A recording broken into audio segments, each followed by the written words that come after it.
Deputado, nesse momento, a gente teve o privilégio de ouvir o senhor recentemente aqui na Rádio Espaço, uma entrevista, uma repercussão enorme, todas as suas manifestações têm tido uma repercussão pelo Brasil inteiro e fora do Brasil também. Hoje, nesse final de tarde, começo da noite, do dia 15 de abril, mudou alguma, o que o senhor estava projetando, mudou alguma coisa? O senhor muda a sua manifestação em algum momento ou continua reforçando? Com a mesma posição, que nós estamos... Essa epidemia, ela tem características comuns com todas as outras epidemias que aconteceram no mundo, as pandemias, né? Ela tem uma característica, claro, cada vírus tem uma forma diferente de atacar o pulmão, os brônquios, né? Tem suas características, mas o padrão viral, a forma como todos os vírus contaminam, né, e deixam de contaminar, fazem o que a gente chama da curva da epidemia, né? Isso é um padrão universal. Se tu pegar a curva da epidemia da gripe espanhola, da pandemia da gripe espanhola, que foi a mais devastadora de todas, né? Ela tem uma duração, a curva tem uma duração de 13 semanas, né? Se tu pegar a da gripe asiática, que foi a pandemia da gripe asiática, em 57, também é 13 semanas. Se tu pegar do H1N1, que nós enfrentamos aqui no Rio Grande do Sul em 2009, fomos o centro da epidemia no Brasil aqui, também dá 13 semanas. E agora a de Wuhan, a curva do coronavírus em Wuhan, na China, também deu 13 semanas, né? Então, ele tem um padrão, tu sabe quando começa, quando termina e quando mais ou menos se calcula o pico da curva. Todas as epidemias da Europa estão descendo a curva agora. Todas chegaram no pico e estão descendo, né? A mesma coisa já desceu na China, na Coreia, o Japão, né, já está descendo também. Então dá para dizer que no mundo todo está caindo o número de pessoas, a cada dia tem menos pessoas infectadas, surgindo menos pessoas infectadas pelo vírus. Isso leva a uma queda que vai terminar em pouco tempo, né? Em poucas semanas vai terminar. E aqui no Brasil, a minha expectativa é que o pico da curva seja, no Brasil todo, o pico da curva seja entre agora, na segunda ou terceira semana de abril, né? Nós estamos nelas, né? Estamos terminando a segunda agora, teve um pico importante no dia 8, né? Até achamos que podia ser o pico da curva, mas parece que hoje teve um número maior de casos. Então vai acontecer nesse período agora o pico da curva, né? A partir dele começa a diminuir o número de casos novos. Por que ocorre isso? É bom sempre lembrar, né, os ouvintes. Os vírus os vírus novos que causam grandes epidemias, causam pandemias, eles não têm anticorpos nas pessoas para eles. Nós temos anticorpos para um monte de vírus, mas para esses a gente não tem, esses novos não tem. Então eles invadem o organismo de milhares, de milhões de pessoas com uma rapidez incrível, né? E essas pessoas, isso ele faz inclusive antes de se descobrir que tem uma epidemia. Ele já está em milhares de pessoas contaminando, passando, e ele contamina de uma maneira que é muito difícil controlar, porque ele contamina 99% das pessoas que são contaminadas e que saem contaminando outras, são pessoas assintomáticas, que têm sintomas muito leves ou não sentem nada. Aquela pessoa que tem tosse, febre, que não consegue respirar direito e tal, que faz o teste da positivo, essa é a ponta do iceberg. Para cada uma dessas tem 500, 600, 700 pessoas que estão contaminadas e que não sentem nada. E são essas que vão difundindo a epidemia com uma rapidez incrível. Tu vê uma epidemia que começou lá na China no início do ano, já está em todo mundo, assombrando todo mundo, né? Causando um dano grande aí para todos os países, né? Então isso é porque ela é carregada pelas pessoas assintomáticas, que nem sabem que tem o vírus e que estão transmitindo. E essas pessoas, isso vai aumentando o número de pessoas contaminadas, né? Quando chega a um ponto, há um equilíbrio, para de crescer o número de pessoas contaminadas, porque o número diário, né, de novos casos para de crescer, porque mais da metade, 60% da população já tem anticorpos para o vírus, né? E essa massa de pessoas que têm anticorpos para o vírus é que o vírus bate nelas e não consegue atingir as pessoas que não têm anticorpos ainda, que não foram infectadas. Então vai diminuindo o número de contágios. E vai até terminar a epidemia. Quando termina a epidemia, no fim da 13ª semana, mais ou menos, vai ter 70%, às vezes até 80% das pessoas de toda a população atingida pela epidemia infectada pelo vírus. E com anticorpos, e mais de 99% não vai sentir nada, né? Então é assim que um vírus que não tem remédio, que não tem vacina, é assim que ele começa uma epidemia, vai até o máximo e cai depois e termina a epidemia. É pela imunidade que vai sendo criada nas pessoas contra o vírus, né? Então é chamado imunidade de rebanho, se chama isso, né? O que nós temos que fazer nessas epidemias é proteger naqueles 30%, 20% que ficam ali sem serem afetados, sem contato com o vírus, sem contato com o vírus, ali tem que estar o grupo de risco. Os idosos, as pessoas deficientes, as pessoas com doença crônica, né? Esse grupo tem que ser protegido, né? Então é isso, é uma força da natureza incontrolável, né? Não tem quarentena, não tem lockdown, não tem fechamento de loja, nada segura a contaminação desse vírus. Na Itália, quando fizeram a quarentena radical lá, que botaram o exército na rua para as pessoas não saírem na rua, foi a quarentena mais radical que teve na Europa. Ninguém saía de casa, né? O número de casos aumentou, não diminuiu. Se todo mundo estava fechado em casa e o problema era sair na rua para ser contaminado, devia diminuir, né? Devia diminuir o número de casos novos, né? Mas aumentou. 12 dias depois, triplicou o número de casos novos. 12 dias as pessoas encerradas em casa, sem sair de casa, triplica o número de casos novos naquele dia. Então, isso significa que as pessoas estão sendo contaminadas dentro de casa, né? Essa é que é a história. O vírus já está em toda parte. Não adianta fechar as pessoas em casa, porque a probabilidade de ter alguém portador assintomático naquela família que está ali fechada em casa é muito alta. E aí ele contamina todo mundo. E aí aumenta o número de casos. E contamina inclusive o vovô e a vovó, que estão ali fechadinhos em casa, sem sair e tal, e vão ser contaminados pelo netinho ou pelo filho, né? Esse é o drama da epidemia, né? E essas medidas radicais, que aparentemente a população se sente mais protegida, porque está fechada em casa, porque as lojas não funcionam, não tem ninguém circulando na rua, porque as escolas estão fechadas, né? Esse ambiente aparentemente mais seguro não tem nada de segurança. O vírus está ali também. O vírus ele é uma força incrível da natureza, né? Ele vai, contamina e termina pelo efeito de imunidade das pessoas, né? Deputado. Então, sim. Não, só para complementar, até puxar, me permita, o assunto local, Farroupilha, que foi uma das primeiras cidades aqui no Rio Grande do Sul, que houve um decreto municipal com aval do Ministério Público local, doutor Ronaldo Lara Rezende. Ele está exigindo a máscara em todos os lugares. O comércio, praticamente, com exceção dos restaurantes, estão abertos aqui em Farroupilha. Hoje, o governador Eduardo Leite manteve a restrição para regiões metropolitanas e aqui na Serra Gaúcha.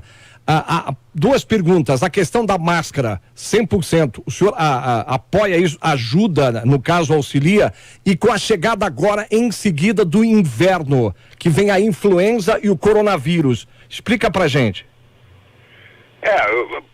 A máscara, ela é importante, né? Principalmente para quem está trabalhando com muitas pessoas. Eu acho que tem que ter um protocolo de medidas de cuidados individuais. É a questão de lavar as mãos, de manter uma distância das outras pessoas, né? De tomar cuidado quando chega em casa, deixar o sapato na porta, né? As medidas básicas de cuidados individuais. Quem está no comércio, atendendo no balcão, eu acho que tem que estar toda hora limpando o balcão com álcool gel ou com água e sabão mesmo, né? E protegendo, tem álcool gel na entrada, álcool gel na saída, no restaurante a mesma coisa. Essas medidas tem que ter. E a máscara ajuda. A máscara, ela protege, pelo menos, só que ela tem que ser trocada de 2 em 2 horas, que a partir da segunda hora, do final, na terceira hora de uso, ela já está toda empapada de saliva, não que a pessoa não perceba, e fácil de sair e entrar saliva ali, né? Pela máscara, se for uma máscara simples, né? Se for aquela máscara cirúrgica, não. Mas aquela máscara é muito sofisticada, é muito cara, não precisa a população andar com aquela máscara. Aquela é mais para o pessoal que trabalha direto com doente no hospital, com doente do Covid-19, né? Então, eu acho que a máscara adianta sim, né? E dá para fazer em casa, dá para fazer em alguns lugares, dá para dar tecido, né, para pessoas, até para dar emprego e renda para pessoas, né, fazerem. Depois lava com água e sabão. Água e sabão é um esterilizante do Covid, do vírus, né? É água e sabão. Água e sabão resolve, né? Então, mas eu queria só completar um pouquinho o raciocínio, só para te dizer o seguinte: eu contei essa história, falei essa história da curva para te dizer o seguinte: toda essa questão de fechar, de proibir, de fechar loja, de quarentena, encerrar as pessoas em casa, é para diminuir a rapidez com que aquela curva de subida dos novos casos do vírus atinge o pico. Porque a lenda, que reza a lenda, que para mim, no fim ficou uma lenda porque não aconteceu na prática, né? Reza a lenda de que se a gente conseguir diminuir o número de pessoas contaminadas a cada dia, não deixar que haja uma contaminação muito rápida, a rede de saúde suporta o atendimento, não vai ter colapso da rede de saúde.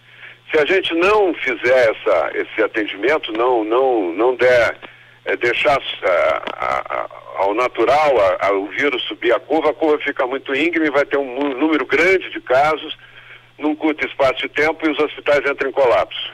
O hospital de Farroupilha está em colapso, não? Não. Aqui em Farroupilha, deputado, são 6 casos registrados, 4 curados, 2 suspeitos, e o hospital hoje, o São Carlos, que atende a região, boa parte, a Farroupilha referência, está com 30% dos leitos. Tá ocupados. Ocupados, 30%. Pois é. Então não tem colapso, né? Eu quero te dizer o seguinte, aí eu vou te dizer a novidade aqui, o pico da curva no Rio Grande do Sul já passou. Tudo isso aí foi para empurrar o pico da curva para junho, para ter uma quantidade grande de pessoas, que não sobrecarregar os hospitais e tal. A curva, eu vou repetir, a curva do Rio Grande do Sul já passou. Ela foi uns 10 dias atrás, a curva, 10 ou 12 dias atrás, 2 semanas, vamos dizer, atrás, a curva, o pico da curva. E agora vai tender a cair. O que era para retardar esse pico, jogar ele lá para junho, que foi toda essa quarentena, esse fechamento de lojas e tal, não adiantou nada. Não adiantou nada. Eu tenho a curva do Rio Grande do Sul, eu tenho inclusive um estudo de epidemiologistas. A curva já, 99% de chances de já ter passado a curva, né? Então, o que eu posso dizer? Não adianta. Os países da Europa que fizeram esse bloqueio todo, tiveram os piores resultados, a maior mortalidade. Os países da Ásia que não fizeram o bloqueio, a Coreia, o Taiwan, a própria China não bloqueou. Olha só que coisa importante. A China em nenhum momento fechou as lojas e fechou as indústrias da China. Ela só bloqueou num primeiro momento a região de Hubei, que é uma província que tem lá 50 milhões de habitantes. Ela bloqueou aquela província, porque não sabia que tamanho era o problema, o que o vírus ia fazer e tal. Depois que ela viu que o vírus estava fazendo a curva como os outros vírus e tal, e não tinha uma letalidade alta, ela foi abrindo aos poucos e abriu. A China hoje toda trabalha como se nada tivesse acontecido. As pessoas usam proteção, tem um controle maior de testagem e tal, mas está sob controle, né? A China mostrou que não era o apocalipse que estava se pintando no início. Tem um grupo de pesquisadores da Inglaterra, do Imperial College, que disseram que ia ser um apocalipse e que o mundo ia ter 40 milhões de mortos e que para evitar isso tinha que fechar tudo, botar todo mundo encerrado em casa. 5 meses, olha a proposta do Imperial College, 5 meses de quarentena, né? E tem uma proposta ainda que diz, mas para evitar mesmo e não ter nenhuma chance da epidemia progredir, tem que fazer 18 meses de quarentena até encontrar o tempo necessário para descobrir a vacina. Olha, quem escreve um negócio desse não tem o pé no chão, né? Não está na realidade. Primeiro que não teve os milhões de mortos, né? Segundo porque aqui no Brasil estava programado, pelo estudo deles, 1 milhão de mortos, né, na epidemia. Nos Estados Unidos, 2 milhões e 200. A Inglaterra, 500 mil. A Alemanha, 1 milhão. Né? Era tudo assim. Na China eram 10 milhões, sei lá quanto é que era na China. Na China morreram 3 mil pessoas. A epidemia já praticamente terminou. Né? A China tem 1 bilhão e 400 milhões de habitantes. Né? Então, assim, fizeram alarme, botaram medo, assustaram os líderes políticos. Os líderes políticos, na dúvida, morriam ou não morriam os 2 milhões, tomaram as medidas mais drásticas, fecharam tudo, proibiram tudo, né? A China não acreditou nisso, nem a Ásia acreditou, nem em Coreia, nem em Japão, nem em Taiwan, nem em Singapura, ninguém acreditou nisso. Deixaram a vida fluir, as pessoas trabalhando normalmente, tomando medidas de proteção, mas super protegeram o grupo de risco, aquele grupo de idosos, pessoas com doenças crônicas, deficientes, esses, inclusive todo mundo que tratava com eles em casa tinha que ser testado toda semana para ver se tinha contaminado ou não, se estava com portador assintomático ou não, né? Então houve um esforço muito grande, que dá muito mais trabalho do que só ficar mandando as pessoas ficar em casa, né? De controle da epidemia, inclusive controle por telefone, se a pessoa é diagnosticada com o coronavírus e não é o caso de hospital, ela fica em quarentena em casa e fica controlada pelo telefone, se ela está em casa, não está em casa. E todos os vizinhos recebem um SMS para fazer o exame, para fazer o teste, né? E o teste é oferecido para eles. Então, aqui no Brasil nós estamos com pouco teste, com uma previsão demorada dessa epidemia, porque já era para os testes estarem aí, os controles adequados estarem aí. Não devia se estar em dúvida se ia faltar respirador ou não faltar respirador, até porque não está. O Rio Grande do Sul tem uma característica também nessa epidemia que é diferente do H1N1. Essa epidemia, o vírus não circulou muito no Rio Grande do Sul. O centro da epidemia é São Paulo. No H1N1, o centro foi o Rio Grande do Sul, porque os vírus entraram pela Argentina, né? E entraram no Brasil, eles chegaram no Brasil pela fronteira do Rio Grande do Sul com a Argentina. Então, o centro da epidemia foi o Rio Grande do Sul. Hoje tem pouco vírus circulando, a epidemia não vai ser importante no Rio Grande do Sul. Deputado... Por isso que essa o pico da curva já passou também. Eu tenho 2 minutos, porque a Voz do Brasil vem em seguida. O senhor falou e é importantíssimo, fundamental. A curva aqui no Rio Grande do Sul já passou. Para nós, em 2 minutos, deputado, se possível, o que isso significa na prática? O governador hoje está proibindo o comércio aqui na Serra e também na região metropolitana de Porto Alegre. O governador não está com os pés no chão. O que significa o Rio Grande do Sul já passou, a curva já passou aqui no Rio Grande? O pico da curva já passou. Eu acho que tem que ter uma conversa com o governador, que não adiantou nada as medidas anteriores que ele tomou. Não resolve o problema. Tem que investir mais na testagem das pessoas e na proteção do grupo de risco, né? E sei lá, reunir os prefeitos da Serra e conversar com o governador. Eu acho que ele não é insensível. Eu imagino que o governador está fazendo isso com a melhor das intenções, né? Porque deve ser Caxias, deve ser uma região que está com um pouco mais de casos, né? A região metropolitana também. Mas ele tem que mostrar isso para ele, tem que mostrar, ver. A curva é a curva da Secretaria de Saúde, não precisa nem publicar alguma coisa, inventar número nenhum, é só pega a curva da Secretaria de Saúde e peçam para um epidemiologista aí fazer análise, né? Eu posso mandar alguma coisa para vocês, a análise da curva, ver se o pico passou ou não passou. Eles vão te dizer que já passou o pico da curva, né? Então, eu acho que tem que fazer isso, né? O Rio Grande do Sul também está tendo agora, tem a Universidade de Pelotas está fazendo teste, ela está testando, fazendo por amostragem em várias cidades, coletando o sangue das pessoas e vendo se elas já têm anticorpos para o vírus, é sinal que elas já foram infectadas, né? Então eles estão fazendo um inquérito sorológico, que vai dar uma ideia do percentual da população que já adquiriu o vírus, já está contaminada. 420 municípios do Rio Grande do Sul não tem um caso de coronavírus, e provavelmente não vão ter, né? Ele fica localizado em algumas regiões sempre, toda epidemia é assim, né? Quando chegar o inverno, deputado, quando chegar o inverno rigoroso, volta o coronavírus? Volta? Não volta. O que vai acontecer no inverno é que até o inverno terminou a epidemia. Vai ter as gripes, as influenzas, as gripes de inverno, que também podem matar também, né? Podem deixar, principalmente os idosos, né? Então, elas são de um risco grande. Nós não vamos ter mais coronavírus no Rio Grande do Sul do que terão vítimas fatais com coronavírus, do que vítimas fatais nas epidemias, nas infecções respiratórias de inverno, que essas sim lotam as UTIs, né? Então, nós não vamos chegar com a epidemia lá no inverno. Essa epidemia termina em maio, o mês que vem, ali por 20 de maio, já não deve ter mais casos. no Rio Grande do Sul, e no resto do Brasil também vai acompanhar isso de alguma forma. Uma frase: escolas devem voltar, gurizada deve voltar para a sala de aula? Mas é claro que deve voltar. Não tem evidência científica nenhuma de que diminui a epidemia até as crianças ficarem fora da sala de aula, ficarem em casa, né? Elas dentro da escola, organizando o professor orientando a parte de higienização, ensinando a lavar as mãos, ensinando a limpar a carteira. Pode até botar, em Taiwan eles botaram tipo uma proteção de papelão assim mais alta entre um aluno e outro, para não, quando falar, não respingar a saliva, né? Ou com máscara, ou com medidas simples, mas dá para voltar para estudar. O risco é muito menor dentro da escola que fora da escola.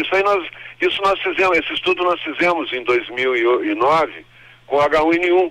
Nós pegamos uma série de trabalhos e acompanhamos que quando nós pegamos o período de férias escolares, depois prorrogamos mais 15 dias a suspensão das aulas e aumentou o número de casos entre as crianças. Não diminuiu, né? Então dá para voltar tudo, né?